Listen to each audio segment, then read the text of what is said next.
Simulation यहाँ पे इस सेंस में नहीं है कि हमने कोई एनिमेशन बनानी है, बल्कि सिमुलेशन से मुराद ये है कि हम सिर्फ इवेंट्स को जस्ट प्रिंट भी करवा दें, क्योंकि हमने यहाँ पे जीयूआई से कंसर्न नहीं है, क्योंकि हम यहाँ पे डाटा स्ट्रक्चर से रेलेवेंट काम कर रहे हैं। तो हमारी सिमुलेशन से मुराद वो स्टेप्स का शो कर देना ही है कि इस यहाँ पे जो है जो एक्शन परफॉर्म हो रहे हैं, जैसे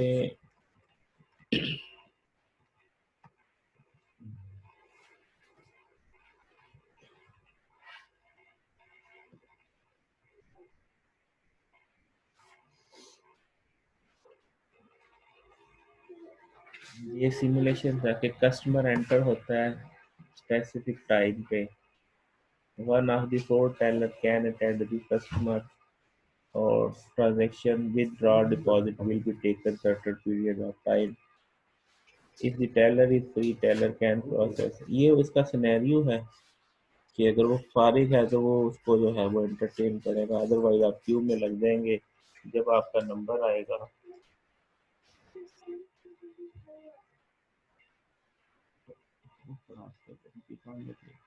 तो इसमें सिमुलेशन को मॉडल करना, two common model of simulation, एक टाइम बेस और इवेंट बेस की बात हुई थी। टाइम बेस के अंदर आप कि all teller are free, customer free आता है, और फिर आफ्टर 2 मिनट के बैंक के ओपन होने के 2 मिनट के बाद कस्टमर आता है, वो अपनी ट्रांजेक्शन यानी विदड्रॉ मनी करता है, उसके लिए उसको 4 मिनट चाहिए होते हैं।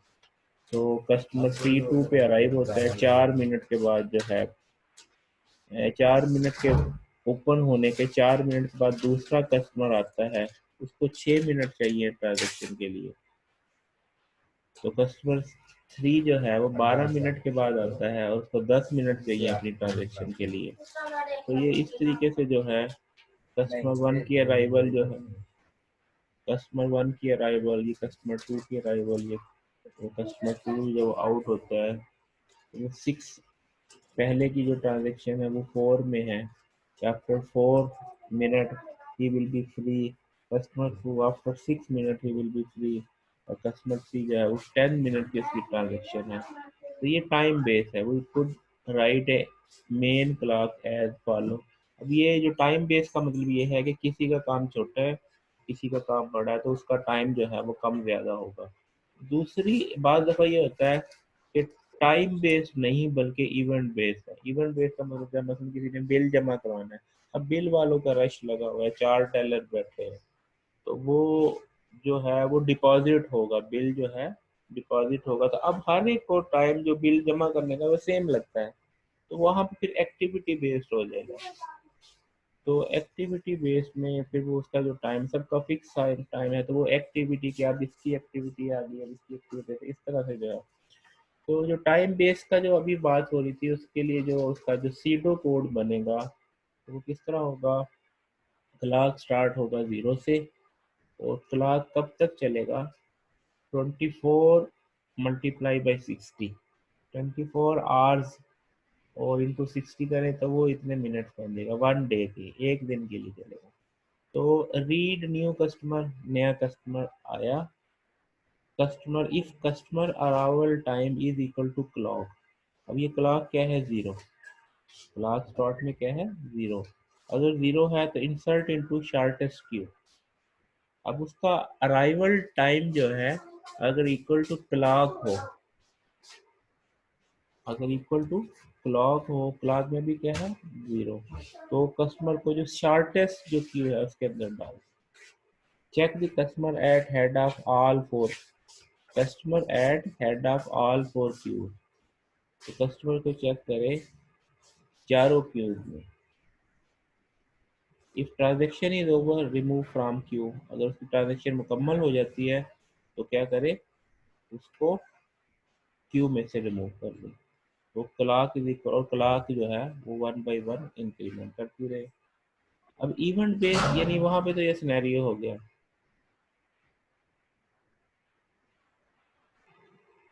तो इसमें अब वो टाइम तो चलता रहेगा, तो जितने टाइम पे वो एग्जिट होता है तो जब वो एग्जिट हो उस वक्त उसको रिमूव कर लो। दूसरा है event based simulation. Don't wait for clock to tick until the next event. इसमें क्लॉक का वो नहीं चेक करेगा, बल्कि इसमें क्या करेगा, compute the time of next event and maintain a list of event in increasing order of time. तो ये जब इवेंट मुकम्मल होगा तो उसका टाइम कैलकुलेट करें। Remove an event from the list in the loop and process it. अब इसके अंदर जैसे यहाँ पे क्या है कि इवेंट वन जो है वो 2 मिनट का है। 2 मिनट के ऊपर जब 2 मिनट बैंक खुलने के 2 मिनट हुए तो इवेंट वन अकर हुआ और C1 अराइव हुआ। C1 जो है बैंक में एंटर हुआ। उसके बाद इवेंट टू अकर हुआ 4 मिनट पे। उसमें क्या हुआ कि C2 जो है वो इन हुआ। इवेंट थ्री हुआ 6 मिनट के ऊपर कि जब C1 आउट हो गया, उसकी ट्रांजेक्शन मुकम्मल हो गई। उसके बाद इवेंट फोर अकर हुआ 10 मिनट पे, जब वो तो C2 आउट हो गया। और इवेंट फाइव हुआ 12 मिनट पे, जब C3 इन हुआ। ठीक है। अब maintain A Q of event, इसके अंदर फिर किसको मेंटेन किया जाता है, इवेंट्स को मेंटेन किया जाता है क्यू के अंदर। और remove the event with the earliest time from the Q and process it.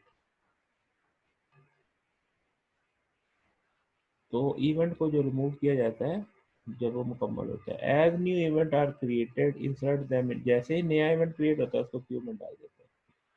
A queue where the DQ operation depend not on FIFO is called priority queue। अभी कुछ क्यूज ऐसी होती है जिसके अंदर ऐसे नहीं होता। हम आप जैसे वो होता नहीं है, बैंक के अंदर भी होता है कि बैंक में कोई जानने वाला होता है ना, या आपका कोई स्पेशल कस्टमर होता है तो उसको वो मैनेजर उसको कहता है आप इधर आ जाए, उसको क्यू से निकाल के उसको काम जल्दी कर देते हैं। तो वो उसको कहते हैं प्रायोरिटी क्यू। अब वो प्रायोरिटी जो है वो रेफरेंस की वजह से भी हो सकता है, वो कस्टमर को जो है प्रोटोकॉल देने की वजह से भी हो सकता है। तो किसी भी वजह से जो अगर आपको ऐसा सिनेरियो करना पड़े कि क्यू के नॉर्मल फैशन से हट के आप अगर क्यू एलिमेंट को प्रोसेस करें तो उसको कहते हैं प्रायोरिटी क्यू। यही काम आप उसमें भी कर सकते हैं। मसलन कि आपके पास प्रिंटर लगा हुआ है, प्रिंटर लगा हुआ है तो इसमें प्रिंटर पे मान से एक प्रिंटर है और चार जो है कंप्यूटर हैं। जैसे आप जाते हैं ना फोटो कॉपियर के पास जाते हैं तो वहाँ पे आप उन्होंने एक प्रिंटर लगाया होता है, तो सारे लोग जो उसी के ऊपर प्रिंट भेजते हैं। तो अब अ, जो है शॉपकीपर को अचानक कोई अर्जेंट काम आ गया तो वो क्या करता है कि वो प्रिंट भेजता है और साथ ही उसकी प्रायोरिटी बढ़ा देता है। तो फिर वो क्या होता है कि जो प्रायोरिटी बढ़ाता है कि जैसे ही किसी एक की वो ख़त्म होगी प्रिंटिंग, उसके बाद फ़ौरन उसके जिसकी हाईएस्ट प्रायोरिटी कर देता है ना वो पहले प्रिंट होगा। तो ऐसी केस के अंदर जो क्यू यूज़ होती है उसको बोलते हैं प्रायोरिटी क्यू। इसको क्या बोलते हैं, प्रायोरिटी क्यू। तो प्रायोरिटी क्यू जो है वो प्रायोरिटी पे जिसकी प्रायोरिटी ज़्यादा होगी उसको पहले प्रोसेस करेगा। तो इवेंट बेस्ड बैंक सिमुलेशन के अंदर development of C++ code to carry out the simulation we will need to queue data structure. हमें डाटा स्ट्रक्चर कौन सी यूज करनी पड़ेगी, queue. We will need the priority queue, हमें इसमें प्रायोरिटी क्यू की जरूरत पड़ेगी। Information about arriving customer will be place in input file. तो हमें इंफॉर्मेशन रखनी पड़ेगी अराइविंग कस्टमर की इन द इनपुट फाइल, एक इनपुट फाइल में। और each line of file contain item, file के अंदर क्या डाटा सेव होगा, अराइवल टाइम, ट्रांजैक्शन और ड्यूरेशन। अराइवल टाइम, ट्रांजैक्शन और ड्यूरेशन, दो चीज़ें हो गई, अराइवल टाइम हो गया और ट्रांजैक्शन ड्यूरेशन हो गया। अब जैसे यहाँ पे here here are few lines for the input file. अब ये जो पहली चार है ये आवर्स को बता रहे हैं, और ये मिनट्स को, और ये ट्रांजैक्शन टाइम को। अब ये पहली एंट्री है तो इसका मतलब customer one arrive after 30 minute of opening the bank and his transaction time is 10 minute. यहाँ पे क्या इसका मतलब होगा, customer one arrive 30 minute after bank open and will need 10 minute to his transaction.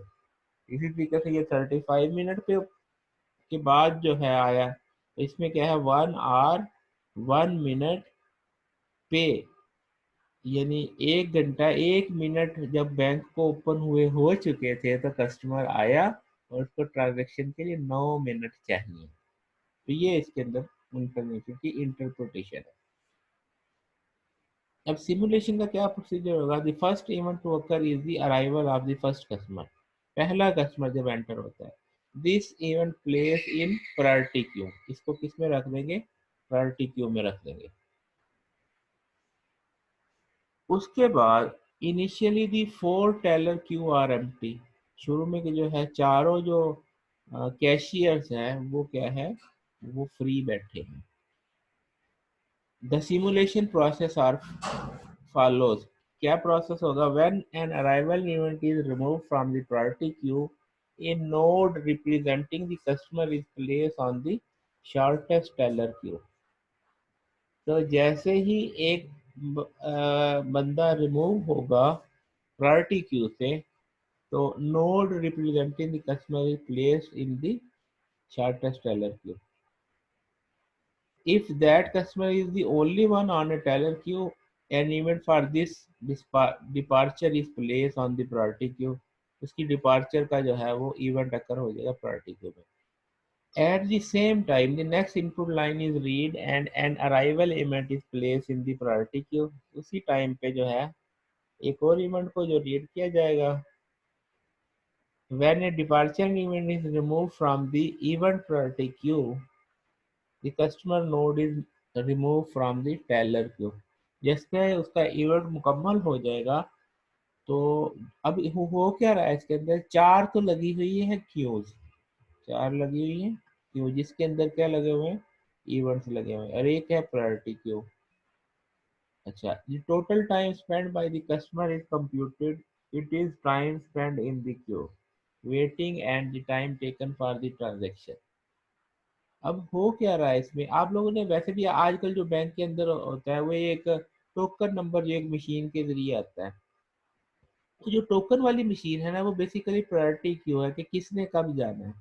और आगे जो है वो चार बंदे बैठे हुए, तो उनकी अलग अलग क्यू चल रही होती है।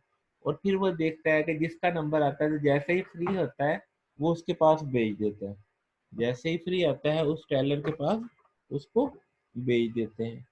तो यहाँ पे जो टेलर की जो है उनकी अलग क्यू मेंटेन हो रही होती है, और जो हमारे पास होता है प्रायोरिटी क्यू जो टोकन मशीन है उसकी अलग है। Total time spend by the customer is computed. It is the time spent in the queue waiting and the time taken for the transaction।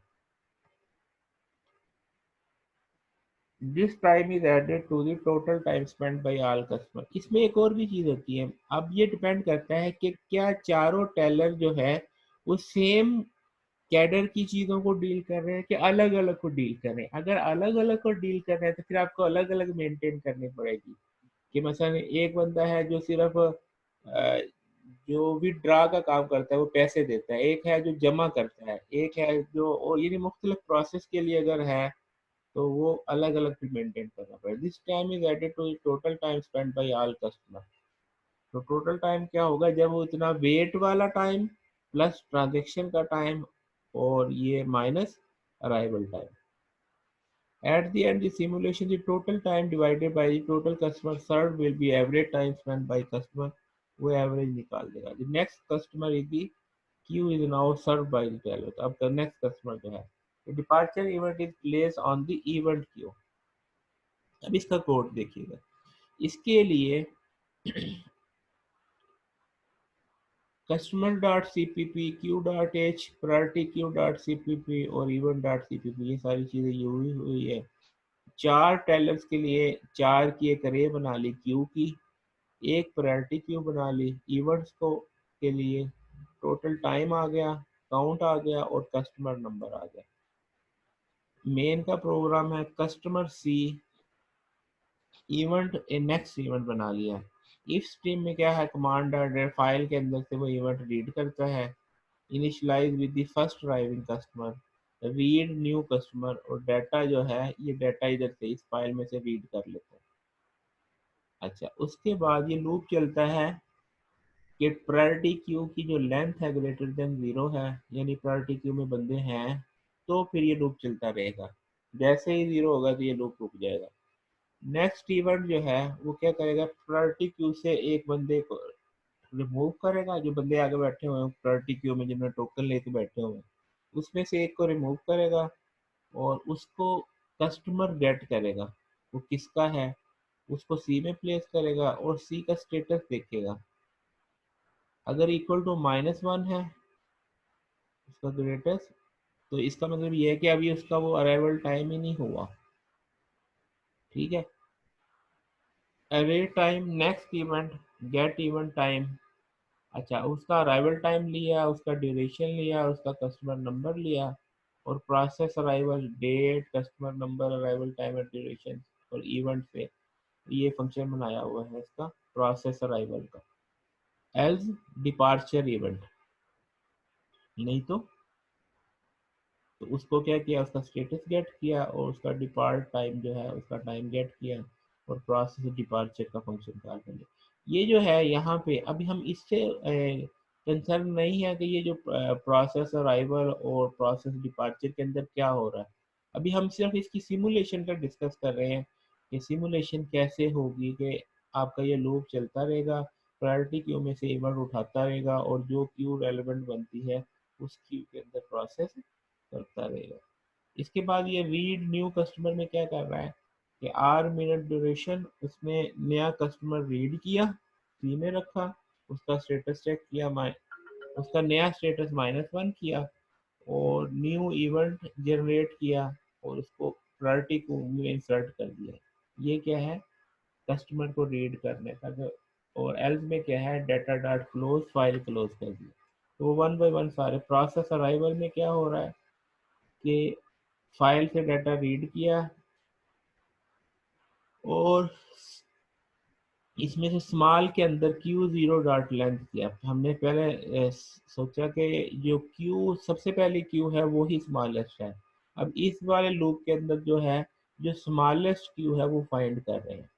जो स्मॉलेस्ट क्यू होगा वो स्मॉल के अंदर आ जाएगा और फिर न्यू कस्टमर को जो है वो क्या किया, डिस्पैच किया arrive customer in smallest Q.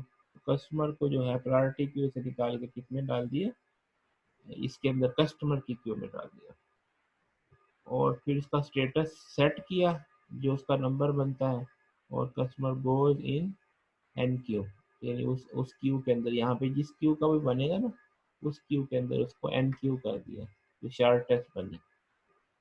और यहाँ पे डिपार्चर का टाइम है, उसका लेंथ चेक किया और उसके बाद उसके डिपार्चर के फंक्शन को कॉल किया और उसको प्रायोरिटी क्यू में इंसर्ट कर दिया इवेंट को और कस्टमर का डाटा रीड कर लिया। और इसी तरीके से डिपार्चर का कोड आ गया, उसने इंडेक्स से जो है वो डी क्यू किया, कस्टमर में से वेट टाइम किया और उसको कैलकुलेट किया, उसमें टोटल टाइम, अराइवल टाइम और उसका जो उसका वेटिंग टाइम और उसका जो ट्रांजेक्शन टाइम है उनको वेट टाइम टोटल टाइम इसको करके इसका टोटल टाइम बनाया और इसको काउंट को इंक्रीमेंट किया। और यहाँ पे जो जो क्यू है उसकी लेंथ अगर ग्रेटर देन 0 है तो उसको फ्रंट जो है फ्रंट पे से एलिमेंट को जो है वो रिमूव किया। इस तरीके से जो है यहाँ पे उसका एवरेज टाइम निकाला और वो प्रिंट कर दिया कि उसको इतना टाइम लगा है। अच्छा, अब यहाँ पे जब वो जो सिमुलेशन है, you may be thinking that complete picture of simulation is not visible. How we will run this simulation? Another important tool is the simulation is animation. हम वो एनिमेशन नहीं बना रहे, you have seen the animation of traffic, हम सिर्फ animation किसी traffic की बना रहे हैं कि अब ये होगा, अब ये होगा, cars are moving and stopping on the signal are turning into red, green and yellow. You can easily understand from the animation. If the animation is combined with the simulation, it is easily understood. We have an animated tool here that shows the animation of the event. A programmer can see the animation of the bank simulation with the help of this animation. You can better understand the animation. In this animation, you can see the entrance of customer for teller, priority queue and exit. The customer enter queue and the teller are free. They go to teller straight. Customer C1 after 30 minutes of opening of bank arrive and take 10 minutes enter the bank. अब ये देखो ना, ये information C1 की information ये आ गई। Customer enter हुआ 30 minute में, 10 मिनट लगाएगा and goes to teller. The customer to enter the bank and goes to teller to end transaction and the customer. अब ये सारी जो चीज़ें हैं, ये उसके ये वो सिमुलेशन है। This course is not about the animation और simulation. We will solve the problems using different data structure. Although with the help of simulation and animation, you can have real sketch of the problem. तो अगर आपने उसकी simulation जैसे वहाँ पे आप बना सकते हैं, कैसे बना सकते हैं आप, ग्राफिक्स की लाइब्रेरी यूज़ करके इसको सिमुलेट कर सकते हैं। तो वो अराइवल और ये वो सारी चीज़ों को डील करते हैं, लेकिन असल चीज़ जो है वो उसका डाटा स्ट्रक्चर है, उसको मेंटेन करना। यहाँ पे यही बताया कि अगर इस तरह का सिमुलेशन की एनवायरनमेंट होगी तो हमें क्या ज़रूरत, किस चीज़ की ज़रूरत पड़ेगी। डाटा स्ट्रक्चर के पॉइंट ऑफ व्यू से एक प्रायोरिटी क्यू की ज़रूरत पड़ेगी, 4 क्यूज़ की ज़रूरत पड़ेगी, और उनकी मदद से हमें इस सिमुलेशन को इम्प्लीमेंट कर सकते हैं। यहाँ पे इससे कंसर्न यही चीज़ है। अब रह गई इसकी इम्प्लीमेंटेशन। तो वो इम्प्लीमेंटेशन जो है वो हम यहाँ पे ये देख सकते हैं।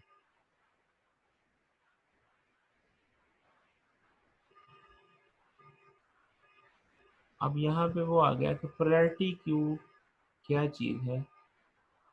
आपने क्यू देखी हुई थी, अब प्रायोरिटी क्यू को देख लें। क्लास बनाई प्रायोरिटी क्यू की, उसमें साइज है और रियर में -1 कर दिया, और प्रायोरिटी क्यू का यहाँ पे डिस्ट्रक्टर आ गया। फुल में क्या होगा कि अगर साइज और पी मैक्स, यहाँ पे पी मैक्स क्या है 30, मैक्सिमम क्या है 30, तो रिटर्न क्या करेगा 1। अगर साइज इक्वल है पी मैक्स के तो 1, अदरवाइज 0 फुल के केस में। ये यहाँ पे वो टर्नरी ऑपरेटर इसने यूज कर लिया। अगर आप इसको खाली ये भी करते ना साइज इक्वल टू मैक्स, तो ये भी वही दे देता ट्रू और फॉल्स की सूरत में। तो आपने वो 1 और 0 की फॉर्म में लाना है तो वो इस तरीके से कर सकते हैं आप। अगर आप बुलियन यूज करते हैं तो वो एक अलग सिनेरियो हो सकता है। अब यहाँ पे रिमूव का इवेंट कैसे होगा प्रायोरिटी क्यू में से, if size greater than 0, size अगर ग्रेटर देन 0 है तो इवेंट में से नोड 0 को इवेंट में रखा, और 0 से लेके साइज -2 तक ये लूप चलेगा। तो सारे एलिमेंट्स नोड के, ये नोड एक एक शिफ्ट करेगा, और यहाँ पे साइज को एक कम कर देगा। Rear is equal to rear -1, size भी कम कर दिया और रियर को भी क्या कर दिया, पीछे ले आए। और साइज अगर 0 आ जाए, रियर को क्या कर दे -1, और रिटर्न कर दे ई को। यानी ये जो कोड लिखा है ये क्या है, एरे का केस में। इसने एरे बनाई है जिसके अंदर से एक एंड से इंसर्शन होती है, एक एंड से रिमूव किया जाता है। तो इंसर्शन जो है इसने की है, इंसर्शन की है एंड पे, और डिलीशन की है स्टार्ट से। और जैसे ही आप देखो ये रिमूव का कोड है ना, तो वो क्या करता है सारे एलिमेंट को 1 बाय 1 शिफ्ट करता है। सेकंड को पहले, सेकंड को 1 वाली पोजीशन पे लाएगा, 3 वाले को 2 पे लाएगा, 4 वाले को 3 को लाएगा। इस तरह वो सारी एलिमेंट शिफ्ट करता है। फिर साइज में एक कमी करेगा, रियर में कमी करेगा। रियर पहले अगर 2 था तो अब रियर एक कम हो गया, और रियर एंड था ना, और उस पर किया रियर में 5 एलिमेंट्स है तो अब 4 रह गए, और ये यहाँ पे ये, और रिटर्न इवेंट करके उसको नल करेगा, और रिमूव क्यू इज एम्प्टी अगर वो ये सिनेरियो हो जाता है कि साइज अगर लेस देन 0 है तो। और इंजर्शन के केस में क्या करेगा, इंजर्शन के केस में वो एंट्री करेगा, रियर को इंक्रीमेंट करेगा, नया नोड एंटर करेगा, साइज में इंक्रीमेंट करेगा, एलिमेंट्स को सॉर्ट करेगा, एलिमेंट्स को क्या सॉर्ट करेगा, और उसके बाद रिटर्न 1 कर देगा, इंसर्ट क्यू। तो चूंकि आपने वो प्रायोरिटी क्यू का वो कहा है ना, ये सॉर्ट क्यों कर रहा है, सॉर्ट इसलिए कर रहा है कि यहाँ पे आपने जिसकी प्रायोरिटी ज़्यादा है उसको पहले प्रोसेस करवाना है, जिसकी जिसकी प्रायोरिटी ज़्यादा है उसको, मसलन इस तरह समझ लें कि 1 2 3 अभी फ़िलहाल चल रहे हैं 1 2 3, तो आपने क्या किया, अब सबसे पहले 3 वाले को प्रोसेस करेगा, उसकी प्रायोरिटी ज़्यादा है, ठीक है। और क्योंकि वो असेंडिंग ऑर्डर में कर रहा है, या आपकी मर्जी है कि वैल्यू, छोटी वैल्यू को ज़्यादा प्रायोरिटी देनी है या बड़ी वैल्यू को देनी है, तो उसके मुताबिक सॉर्ट कर लेंगे। तो फिर उसका ये फ़ायदा होगा कि जिसकी प्रायोरिटी ज़्यादा है वो पहले प्रोसेस हो जाएगा, उसको जैसे ही सॉर्ट करेंगे तो वो उस एंड की तरफ आ जाएगा, फ्रंट वाली साइड पे आ जाएगा, और फिर फ्रंट से जब भी रिमूव का आएगा तो उसको फ्रंट से उठा के रिमूव कर देगा, ठीक है। तो ये चीज़ जो यहाँ पे सॉर्टिंग की मदद से जो है वो उसको सेंडिंग ऑर्डर में ला रहा है। और बाकी वो वैसे ही है, लेंथ है, रिटर्न साइज करेगा तो लेंथ आ जाएगा।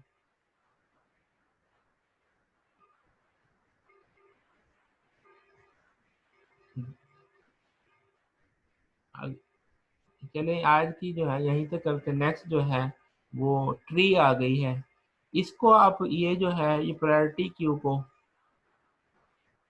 क्यू को आप इम्प्लीमेंट कर लेंगे या इसको भी करना पड़ेगा, क्या कहते हैं, ये कोड सारा लिखा तो हुआ है, क्यों भाई। ये जो इवेंट को कंसीडर ना करें, आप खुद से नंबर दे दें, यूजर से नंबर दे दें, जैसे यहाँ पे है ना, ये इधर से उठा रहा है, इवेंट से उठा रहा है, आप इवेंट से ना दें बेशक, आप वैल्यू जो है वो खुद से यूजर से लेके दे दें, और फिर उसकी प्रायोरिटी मेंटेन कर दें, तो जो उसकी प्रायोरिटी ज्यादा होगी वो पहले प्रोसेस करवाना है आपने।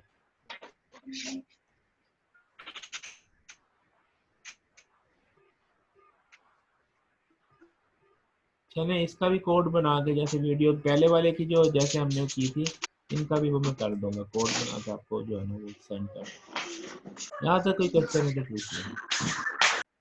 क्यों भाई, चले अटेंडेंस लेके फिर सेंड कर देना।